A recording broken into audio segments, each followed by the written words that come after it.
మరణాత జీవాహారమను మా అనుదిన ఆధ్యాత్మిక కార్యక్రమమునకు మా ప్రేమపూర్వక ఆహ్వానము మీకు తెలియచేయిచు ఉన్నాము. దేవుని వాక్య గ్రంథములో మనము చూచినప్పుడు జననమును గూర్చియు మరణమును గూర్చియు వివరమును మనము తెలుసుకుంటూ ఉన్నాము. మనిషి నిత్యము మరణ భయ గుప్పెట్లో జీవిస్తూ ఉంటాడు. తన జీవితము ఎప్పుడు ముగియనయున్నదో ఎరుగక భయాందోళనతో తన జీవిత ప్రయాణమును సాగిస్తూ ఉంటాడు. దేవుని వాక్యములో మనము చూచినప్పుడు జననము గూర్చిన వివరము ఉన్నది, మరణమును గూర్చిన వివరము ఉన్నది. యేసుక్రీస్తు ప్రభువారి యొక్క బోధన ఆధారము చేసుకుని ఎన్ని జన్మములు ఉన్నాయి అని మనము చూస్తే 2 జన్మములు ఉన్నాయి. మొట్టమొదటిది నీటి వలన అనగా శరీర జననము, తల్లి గర్భములో నుండి ప్రతి ఒక్కరూ కలిగి ఉన్నవారై ఉండగా, రెండవదిగా క్రీస్తు యేసునందు ఆత్మ మూలముగా మరొక జన్మము ఉన్నది. 2 జన్మములు కలిగిన వారు, 2 సార్లు జన్మించిన వారు, వారు ఒకవేళ రాకడ ఆలస్యం అయితే వారు ఒక్కసారి శారీరక మరణము విశ్రాంతిగా వారు పొందరై ఉన్నారు. కానీ ఒకవేళ క్రీస్తు యేసుని మాటలను మనం ఆధారము చేసుకుని అర్థము చేసుకొనవలనంటే యోహాను సువార్తలోని 3వ అధ్యాయములో పరిసయ్యుడైన నికోదేముతో క్రీస్తు యేసు మాట్లాడిన మాటలలో ఒకడు పరలోక రాజ్యమును స్వతంత్రించుకోవడానికి అతడు 2వసారి జన్మించాలి. కానీ అలాగున కాక ఒక్కసారి మాత్రమే అతడు జన్మిస్తే అతడికి 2 మరణములు ఉన్నాయి. ఒకటి శరీర మరణము, 2 ఆత్మీయ మరణము. ఈరోజు ఈ ఉదయకాల సమయమందు నీవు నూతనముగా జన్మించావా?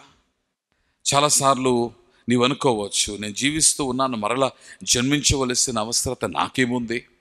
What is the necessity of being born again? మరలా జన్మించవలసిన అవసరత నాకేమున్నదని నీవు తలంచవచ్చు. కానీ నీవు పరలోక రాజ్యమును స్వతంత్రించుకునవలనంటే, మరణ బలము వీగిపోయి నీ విషయములో మరణము లేకుండా నిత్యము నీవు జీవించవలనంటే నీవు నూతన జన్మమును కలిగి ఉండాలి.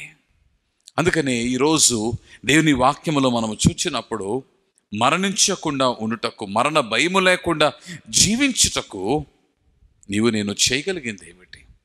మోక్షరాజ్యము పరలోకపురము చేరి నిత్యము జీవించుటకు మనము చేయగలిగింది ఏమిటి అంటే క్రీస్తు యేసుని స్వరక్షకునిగా అంగీకరించి ఆయన నామమందు, తండ్రి కుమార పరిశుద్ధాత్మ నామమందు మన బాప్తిసం పొంది పరిశుద్ధాత్మ సహాయము వలన పరిశుద్ధమైన భక్తి జీవితాన్ని మనము జీవించినప్పుడు దట్ ఈస్ అనదర్ బర్త్. అది మరొక జన్మమై ఉంది, అది మరొక జీవితమై ఉంది. కాబట్టి ఉదయకాల సమయమందు మనలను మనము పరిశీలన చేసుకుందాం. అటు జీవితము మనము కలిగిన వారముగా ఉన్నామా?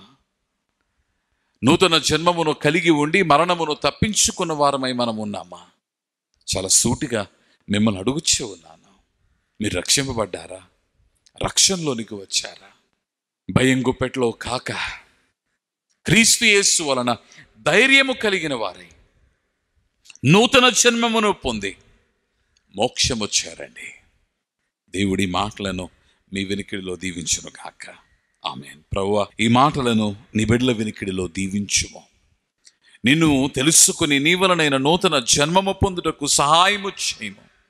వారి పాప విషయమై చింతించి నీ మరణములో వారి పాపములను సమాధి చేసి నీతో పాటుగా నీ పునరుద్ధానములో నుండి నూతన జీవితములోనికి జీవముతో అడుగుడుటకు సహాయము చేయము. మరణ భయము లేకుండా ధైర్యముతో నిత్యము జీవించుటకు కృప చూపించుము. ప్రాణప్రియుడైన క్రీస్తు పేర ప్రార్థించుచున్నాము మా ప్రియ పరలోకపు తండ్రి. ఆమేన్. మరణాత.